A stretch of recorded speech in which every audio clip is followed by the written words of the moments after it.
오늘 본문은 예수 그리스도에 대해서 말씀을 하고 있는 그런 부분입니다.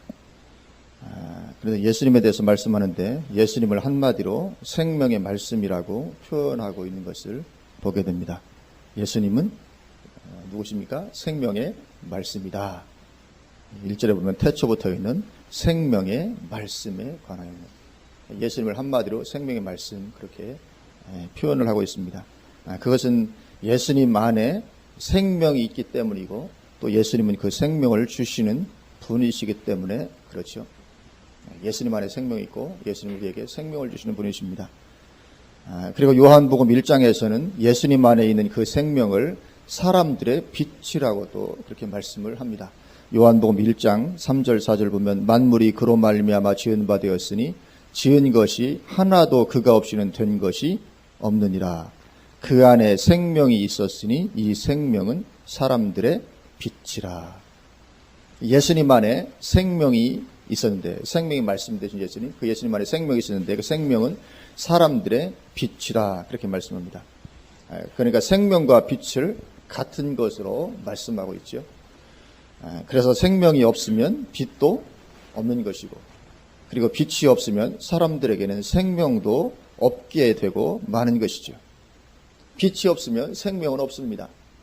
그런데 사람들이 바로 그렇게 빛이 없는 가운데 살아가고 있는 거죠. 요한복음 1장 5절에 빛이 어둠에 빛이 돼 어둠이 깨닫지 못하더라 그렇게 말씀합니다.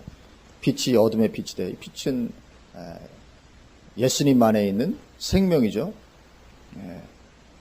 이 생명이 빛인데 빛이 어둠에 빛이 돼 어둠이 깨닫지 못하더라고 말씀합니다. 이 어둠은 사람이죠. 사람을 어둠으로 표현하고 있습니다. 사람은 어둠입니다. 왜 그렇습니까? 아담과 하와가 에덴 동산에서 범죄한 이후에 인간은 빛 대신 하나님을 떠나 흑암의 권세에 사로잡혀 있기 때문에 그렇습니다.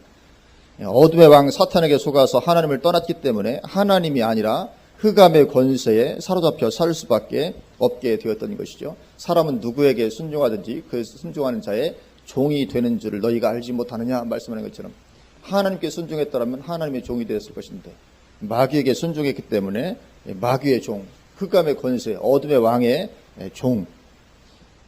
종으로 살 수밖에 없었던 것이죠. 그래서 어둠 가운데 있을 수밖에 없게 되었던 것입니다. 그렇게 인생이 어둠 가운데 살다가 영원한 어둠으로 들어가게 되어 있는 것이 인간의 운명이죠. 사는 동안도 흑암의 권세 아래 어둠의 삶을 삽니다. 그리고 죽으면 이제 영원한 어둠으로 들어가게 되죠. 그리고 영원한 어둠은 그냥 어둠이 아닙니다. 극한 고통을 수반하는 그런 어둠입니다. 극한 고통이 동반된 이 고통이 참기가 얼마나 어렵습니까? 우리 살아가다 두통이 조금만 와도 참 힘들고 때로는 수술할 때는 그 통증을 이기기 위해서 진통제를 맞기도 하고 이 고통이라는 것이 얼마나 우리가 참기 힘든 것인지 모릅니다. 그러나 그런 정도가 아닌 극한 고통을 동반하는 어둠, 그것이 우리 인생이 죽음에 들어가게 될 그 어둠인 거죠. 밤낮 쉼없이 고통 가운데 있어야 되는 그런 어둠이죠. 요한계시록 14장 11절에 그 고난의 연기가 세세토록 올라가리로다. 짐승과 그의 우상에게 경배하고 그의 이름표를 받는 자는 누구든지 밤낮 쉼을 얻지 못하리라 하더라. 밤에라도 좀 쉴 수 있으면 좋을 텐데 그 고통은 밤도 쉬지 주지 아니하고 밤낮 쉼을 얻지 못한 어둠, 그 고난의 연기가 세세토록 올라간다 그렇게 말씀하죠. 또 요한계시록 20장 10절에 또 그들을 미혹하는 마귀가 불과 유황못에 던져지니 거기는 그 짐승과 거짓 선지자도 있어 세세토록 밤낮 괴로움을 받으리라. 언제까지입니까? 세세토록 밤낮 괴로움을 받는다. 쉴 틈이 없습니다. 잠깐의 어떤 휴식도 없이. 그리고 또 영원한 어둠은 불로 소금치탐을 영원히 받게 되는 그런 어둠이죠. 마가복음 9장 47절 49절에 만일 내 눈이 너를 범죄하게 하거든 빼버리라. 한 눈으로 하나님의 나라에 들어가는 것이 두 눈을 가지고 지옥에 던져지는 것보다 나으니라. 거기에서는 구더기도 죽지 않고 불도 꺼지지 아니하느니라. 사람마다 불로서 소금 치듯함을 받으리라. 아멘. 불로서 소금 치듯함을 받게 될 것이다. 이것은 잠시도 견딜 수 없는 고통을 의미하는 것입니다. 불로서 소금 치듯함을 할 때 이건 잠시도 견딜 수 없는 거죠. 1분 1초도 견딜 수 없는 그런 고통입니다. 1분도 견딜 수 없는 그런 고통인데 이 고통이 영원토록 지속되는, 1000년도 만년도 아닌 영원히 당해야 되는 그런 고통입니다. 어쩌면 한 10,000년 동안만 당한다고 하면 소망이 조금이라도 있을지 모릅니다. 어쨌든 10,000년 긴 시간이지만 지나가면 되니까. 그러나 10,000년이 10,000번을 오고 거기에 또 10,000번을 계속 반복해도 벗어날 수 없는 영원한 고통인 거죠. 한 번 이곳에 들어가면 그 결과는 영원토록 이어지는 것입니다. 인생이 어둠에서 헤어날 길이 없는 것이죠. 그런데 그런 인생에게 빛이 되는, 그런 어둠 가운데 있는 인생에게 빛이 되는, 그래서 영원한 생명을 얻게 하는 그 생명이 오셨다고 말씀을 하는 것이죠. 요한복음 1장 9절 10절 참 빛 곧 세상에 와서 각 사람에게 비추는 빛이 있었나니 그가 세상에 계셨으며 세상은 그로 말미암아 지은 바 되었으되, 세상이 그분으로 말미암아 지은 바 되었다. 참빛, 각 사람에게 비추는 빛이 있었는데 그분은 창조주 하나님이셨다. 그렇게 말씀을 하고 있습니다. 태초부터 계셔서 이 세상 만물을 창조하신 창조주, 그분이 곧 참빛이요 세상에 와서 각 사람에게 비추는 빛이셨다. 그렇게 말씀을 하고 있습니다. 그래서 오늘 본문 요한일서 1장 1절에서도 태초부터 있는 생명의 말씀이라고 부르고 있죠. 생명의 말씀인데 그 말씀은 태초부터 있었다. 그리고 사도 요한은 지금 그 생명의 말씀을 증거하고 있는 것이죠. 믿으면 영원한 어둠에서 벗어나게 된다는 것입니다. 믿으면 영원한 어둠에서 벗어나게 된다. 요한복음 1장 14절 말씀이 육신이 되어 우리 가운데 거하시며 우리가 그의 영광을 보니 아버지의 독생자의 영광이요 은혜와 진리가 충만하더라. 아멘. 이 말씀, 그 생명의 말씀이 육신이 되어서 오셨다. 그 생명의 말씀이 인간의 몸을 입으시고 이 땅에 오셨다. 요한복음 1장 11절 12절에 자기 땅에 오매 자기 백성이 영접하지 아니하였으나 영접하는 자 곧 그 이름을 믿는 자들에게는 하나님의 자녀가 되는 권세를 주셨으니, 그래서 이제 그 이름을 믿으면, 그분을 믿으면 믿는 자들에게는 하나님의 자녀가 되는 권세가 주어지게 된다고 말씀을 하고 있습니다. 그래서 우주 만물을 지으신 창조주로서 인간의 몸을 입고 이 땅에 오신 예수 그리스도, 그분을 믿고 영접하면 구원을 받게 되는 것이죠. 그래서 이제는 영원한 어둠이 아니라 영원한 생명에 들어가게 되는 것입니다. 이 생명의 말씀 되신 그분을 요한이 지금 전하고 있는 것이죠. 우리가 놀라운 은혜와 축복을 받은 그런 사람들인 줄로 믿습니다. 생각하면 생각할수록 얼마나 엄청난 은혜를 우리가 입게 되었는지 모르는 것이죠. 그래서 그분, 생명 말씀 되신 그분을 오늘 요한이 전하고 있습니다. 어떻게 전할 수가 있습니까? 요한은 그분을 아주 친하게 경험했기 때문에 전할 수가 있는 거죠. 오늘 본문 1절, 우리 본문 1절 말씀은 다 같이 한번 봉독하실까요? 태초부터 있는 생명의 말씀에 관하여는 우리가 들은 바요 눈으로 본 바요 자세히 보고 우리의 손으로 만진 바라. 아멘. 그래서 증거할 수 있다는 것입니다. 우리가 이 생명의 말씀에 관해서 우리가 들었고 눈으로 보았고 또 자세히 보고 우리의 손으로 만진 바가 되었다. 내가 이분을 지금 전하고 있는 것이다. 그렇게 말씀을 하는 것이죠. 그렇게 진하게 경험한 그분을 증거하는 것입니다. 2절에도 2절 이 생명이 나타내신 바 된지라 이 영원한 생명을 우리가 보았고 증언하여 너희에게 전하노니. 보았고 증언하여 너희에게 전한다. 그러니까 틀림없다는 거죠. 틀림없으니까 믿으라는 것입니다. 그래서 우리는 육신을 입고 오신 예수님을 우리는 직접 목격하지는 못했습니다. 우리가 직접 본 사람이 아무도 없죠. 그렇게 직접 목격하지 못했지만 이런 사람들의 증언을 통해서 우리는 믿는 것이죠. 우리는 그렇게 믿는 것입니다. 이런 사람들, 하나님을 경험한 이런 사람들의 이 증언을 듣고 우리는 그 증언을 듣고서 이제 하나님을 믿게 되는 것이죠. 예수를 믿게 되는 것입니다. 베드로전서 1장 8절에 예수를 너희가 보지 못하였으나 사랑하는도다. 이제도 보지 못하나 믿고 말할 수 없는 영광스러운 즐거움으로 기뻐하니. 이게 신앙이죠. 이게 신앙입니다. 이제도 보지 못하나 믿고 말할 수 없는 영광스러운 즐거움으로 기뻐하는 것입니다. 보지 못했지만 믿고는 기뻐하는 것입니다. 말할 수 없는 그런 영광스러운 즐거움으로 기뻐하는 것입니다. 이것이 신앙 생활인 것이죠. 하나님을 직접 보지는 못했지만 그런 말씀을 통해서 하나님의 살아계심을 믿게 되고 이제 우리가 받게 될 그 영원한 영광을 우리가 바라보면서 그런 큰 기쁨과 즐거움으로 우리가 살아가는 것, 이것이 신앙생활인 줄로 믿습니다. 그런 사람이 지옥에서 구원받고 천국에 들어가게 되는 것이죠. 그래서 우리는 이런 믿고 기쁨이 충만한 이런 신앙이 우리 가운데 있어야 될 줄로 믿습니다. 그리고 그럴 뿐만 아니라 이제 거기에서 그치지 아니하고 우리도 요한처럼 증인이 되는 것이죠. 왜냐하면 예수님은 우리에게 그것을 부탁하시기 때문에 너희는 온 천하에 다니며 만민에게 복음을 전파하라 부탁하셨기 때문에 우리도 이제 동일하게 요한과 같은 그런 자리에 들어가서 우리도 주님의 증인이 되는 삶을 사는 것이죠. 그래서 우리도 요한처럼 이렇게 되어야 될 줄로 믿습니다. 그럼 어떻게 요한처럼 이렇게 될 수 있을 것인가? 요한처럼 되기 위해서는 체험이 있어야 되는 거죠. 우리에게도 체험한 것이 있어야 증인이 될 수 있기 때문에 그렇습니다. 요한은 내가 들었고 보았고 자세히 보고 주목하여 보고 만진받은 그것을 너에게 전한다고 말씀한 것처럼 우리도 하나님을 체험함이 있어야 우리는 증인이 될 수 있는 것이죠.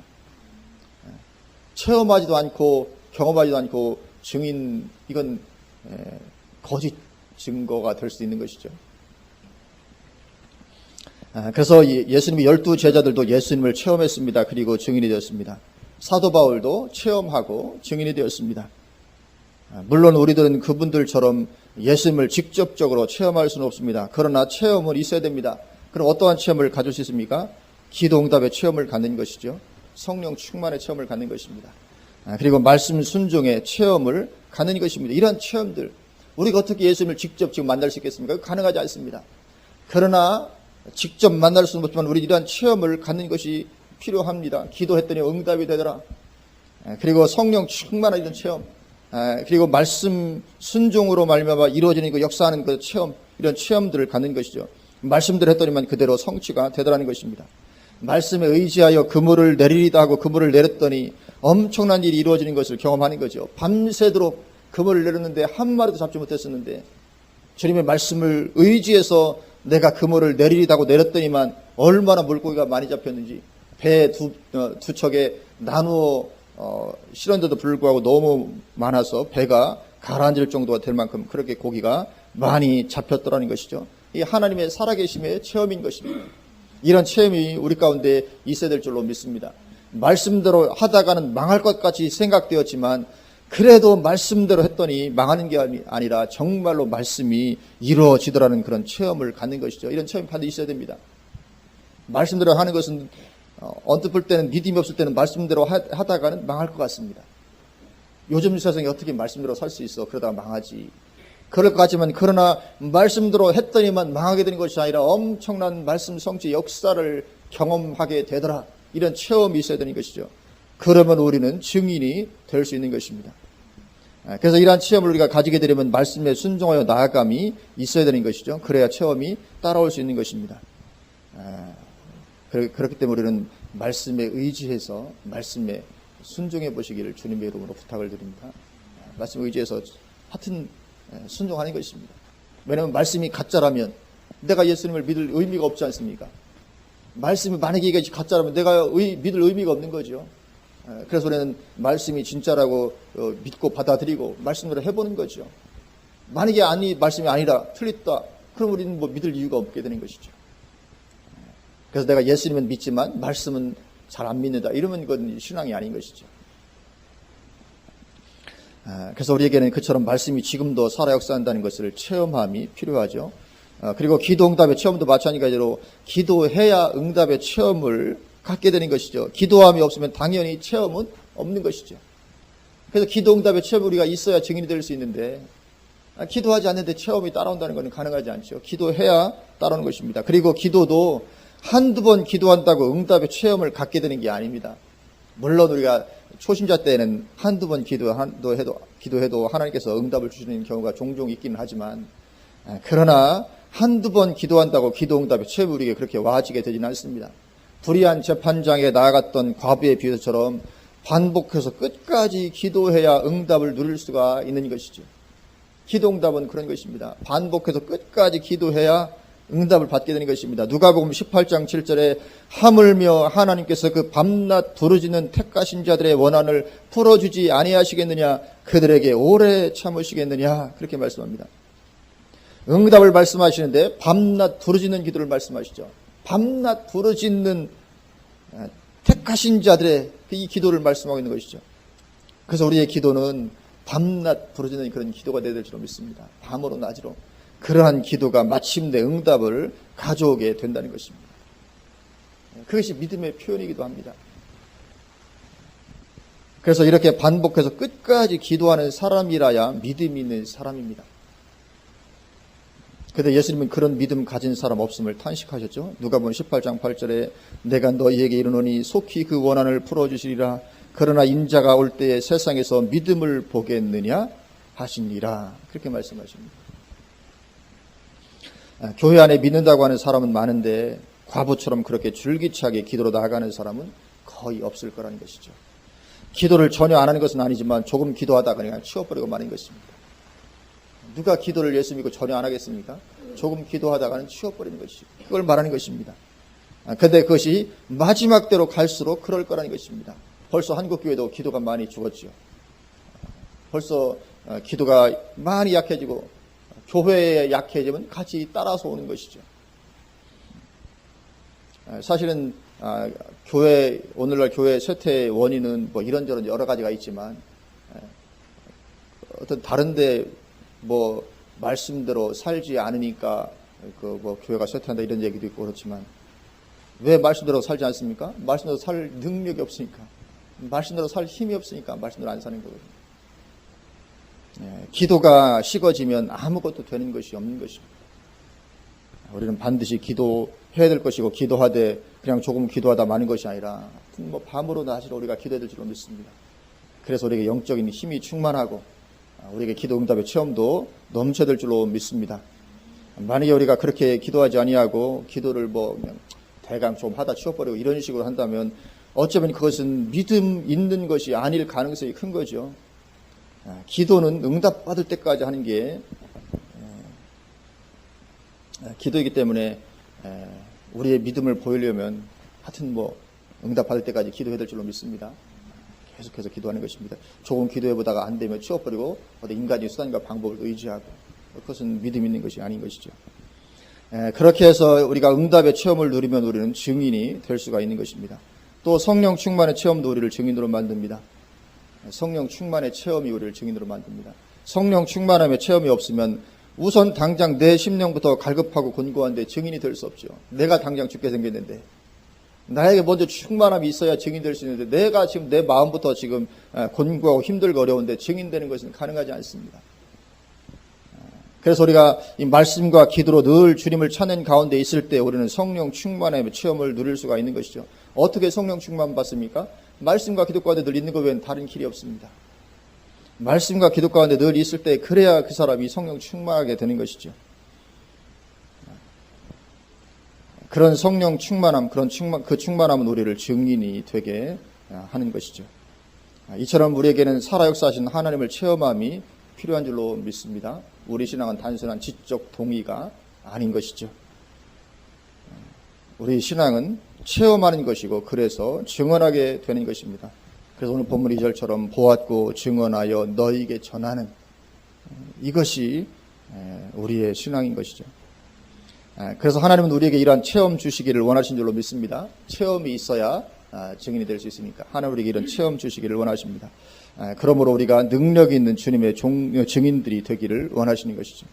그런데 안타까운 것은 그리스도인들이 지적으로 동의하는 수준의 믿음에서 그냥 머물러 있는 것이죠. 그냥 지적으로 내가 하나님 믿는다는 그런 수준에 그냥 머물러 있는 것입니다. 굉장히 안타까운 거죠. 하나님은 뭔가 우리에게 체험을 주셔서 우리를 세우시고 주님의 증인이 되도록 우리를 이끄시기를 원하시는데 그리스도인들은 그건 별로 관심 없고 그냥 지적으로 인정하는, 믿는, 내가 하나님 믿는다. 예수님 십자가에 달리고서 내가 믿는다. 그냥 거기서 머무는 거죠. 말씀에 순종해 나아가고 주야로 기도하고 성령 충만을 받도록 하지 않고 그냥 지적으로 동의하는 그런 수준에 그냥 머물러 있는 것입니다. 그러니 당연히 하나님을 체험함이 없게 되고 따라서 증인이 되지도 못하는 것입니다. 그래서 열매 맺는 나무가 되지도 못하죠.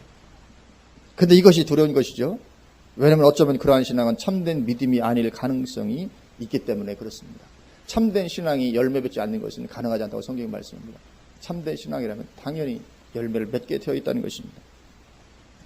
그러나 지적으로 그냥 동의하는 수준에서 머물러서 어떤 열매도 맺지 못하는 그런 가운데 있다면 어쩌면 이것은 참된 믿음이 아닐 수 있기 때문에 그것이 두려운 것이죠. 주님은 재림하실 때 그러한 것을 믿음으로 인정해 주시지 않을지도 모르는 것입니다. 그건 믿음 아니다. 네가 믿는다고 하는 믿는 믿음, 그건 믿음 아니다. 그렇게 말씀하실지도 모르는 것이죠. 성경에는 그런 예가 많이 나옵니다. 그래서 더 두려운 것입니다. 성경에 그런 예가 많이 나오거든요. 주여 주여 했으나 믿음으로 인정받지 못했던 사람들, 마태복음 7장에 나오죠. 또 신랑을 기다렸으나 그 10명 중 5명은 믿음으로 인정받지 못했습니다. 교회 안에 있었으나 염소로 분류된 자들은 믿음으로 인정받지 못했습니다. 신앙생활을 했으나 왼편에 있는 자들은 믿음으로 인정받지 못했습니다. 추수가 되었으나 알곡이 아니라 쭉정이로 분류된 자들은 믿음으로 인정받지를 못했습니다. 바다에서 그물을 칠 때 그물 속에 물고기가 들어갔으나 그물 안에 들어간 물고기 중에도 나쁜 물고기는 버림을 받고 말았습니다.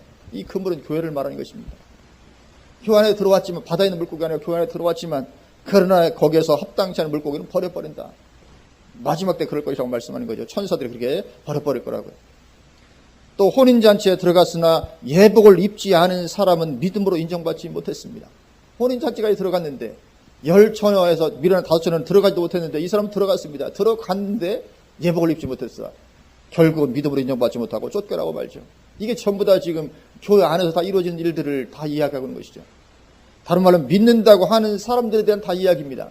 다 믿는다고 하지만 그러나 막상 주님의 심판 때 봤을 때 전혀 믿는 것이 아니었다고 드러나게 되는 이런 일들이 있다는 거지요. 성경에 이런 예가 많이 나오는 것입니다. 그래서 이것이 우리에게 한편으로는 두려운 거죠. 그렇게 천국에 들어가지 못하고 쫓겨나고 많은 이런 결과를 당할 수 있기 때문에 그렇습니다. 그래서 우리는 지적 동의 수준의 믿음을 넘어서야 될 줄로 믿습니다. 그냥 지적으로 단순히 지적으로만 동의하면 거기에서는 어떠한 열매도 맺어질 수 없습니다. 안 믿는 건 아니고 분명히 믿는다고 얘기하지만 그냥 지적으로 그냥 동의하는 수준, 전혀 말씀을 나의 삶에 적용해서 내가 말씀대로 살아보려고 애를 쓰지도 않고 전혀 뭐 이렇게 불철주야 기도하려고도 해보지 않고 그냥 동의하고 주일 되면 교회만 가는 이런 지적 동의 수준, 반드시 우리는 그런 수준을 넘어서야 됩니다. 우리는 말씀 속으로 들어가서 말씀을 적극적으로 실행하고 그리고 주야로 기도하고 성령 충만을 구하고 그래서 하나님을 체험함이 풍성하고 그래서 주님의 증인이 되는 그런 삶 가운데 우리가 있어야 될 줄로 믿습니다. 이것이 열매 맺는 삶이거든요. 열매 맺는 삶.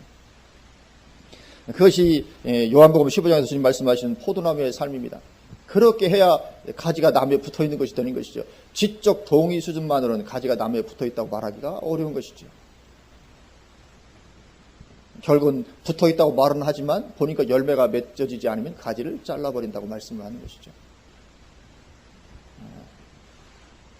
그래서 우리는 반드시 그렇게 그냥 단순히 지적 동의하는 수준의 믿음으로 머물지 아니하고 말씀과 기도, 성령 충만함 그런 가운데 우리가 나아가고 그래서 주님을 체험하고 그래서 주님의 증인되는 삶을 우리가 사는 그런 가운데 있어야 될 줄로 믿습니다. 그리고 그것이 바로 우리를 주님의 핏값으로 구원하신 하나님의 목적이기 때문에 그렇습니다. 하나님의 목적, 우리를 구원하신 목적. 그 주님의 핏값으로 우리를 구원하신 목적이 무엇입니까? 거기에 우리의 하나님의 목적이 있는 것이죠. 그리고 이러한 삶은 무겁고 힘든 것이 아니라고 성경이 말씀합니다. 많은 그리스도인들이 그러한 삶은 힘들 것이라고 생각합니다. 그냥 예수 믿고 구원받는 건 좋은데 하나님의 사람으로 살아가는 것은 힘들 거라고 생각합니다. 세상에서 내 마음대로 살아가는 것이 쉬운데 정말 믿음의 삶을 살아가는 건 힘들 거라고 생각을 합니다. 그래서 기꺼이 그러한 삶을 추구하려고 하지 않죠. 그러나 전혀 그렇지 않습니다. 실상은 그러한 신앙의 삶을 추구할 때가 가장 행복하고 만족한 삶이 된다. 성경이 말씀하는 것입니다. 그래서 예수님도 그러한 삶은 전혀 무겁고 힘든 삶이 아니라고 말씀하시죠. 마태복음 11장 28절에서 30절에 수고하고 무거운 짐진 자들아 다 내게로 오라 내가 너희를 쉬게 하리라. 나는 마음이 온유하고 겸손하니 나의 멍에를 메고 내게 배우라. 그리하면 너희 마음이 쉼을 얻으리니 이는 내 멍에는 쉽고 내 짐은 가벼움이라 하시니라. 아멘. 주님의 멍에를 메고 가는 삶이 쉽다고 말씀합니다. 오히려 수고하고 무거운 짐진 자들아 말씀하는 것처럼 하나님 없이 그냥 세상에서 살아가는 것이 힘들지, 수고하고 무거운 짐을 지는 것이지, 정말 주님 안에 들어가서 주님과 더불어 살아가면 그것은 오히려 쉽고 가볍고 거기에 참된 만족과 행복이 있는 것이다. 그렇게 말씀을 하고 있는 것입니다. 그리고 실제로 그렇습니다. 실제로 이런 삶을 경험한 모든 그리스도인이 다 고백하는 것입니다. 그래서 실상은 이러한 참된 신앙을 추구하는 삶이야말로 가장 큰 행복을 우리에게 가져다 주게 될 줄로 믿습니다. 하나님 안에 있을 때 얼마나 참 만족과 기쁨이 넘치는 것입니다. 사람들은 인생에 행복이 없어서 몸부림칩니다. 예수님 안 믿고 세상에 살아가는 사람들 행복하게 잘 살고 있는 것처럼 보이십니까? 그렇지 않잖아요. 세상 사람들이 얼마나 행복이 없어서 몸부림치는지 모릅니다. 하나님 없이 내 마음대로 살아간다고 해서 인생 행복하고 만족이 넘치는 삶이 절대로 될 수 없습니다. 왜냐하면 이 세상 신이 마귀가 이 세상 신이기 때문에 절대로 사람들에게 이렇게 참된 만족과 행복을 줄 리가 없는 것이죠. 그러나 우리가 적극적으로 신앙의 삶을 추구하는 거기에는 놀라운 만족감과 기쁨이 거기에 있게 되는 것인 줄로 믿습니다. 그래서 정말 우리가 성령 충만하고 그래서 하나님 나와 동행하시고 함께 하시고 기도하면 응답이 되고 그런 삶을 살 때 얼마나 만족과 기쁨이 넘치겠습니까? 또 나 때문에 누군가 또 예수 믿게 되고 동일한 체험을 하게 되고 너무 신나는 일이죠. 너무 신나는 일입니다.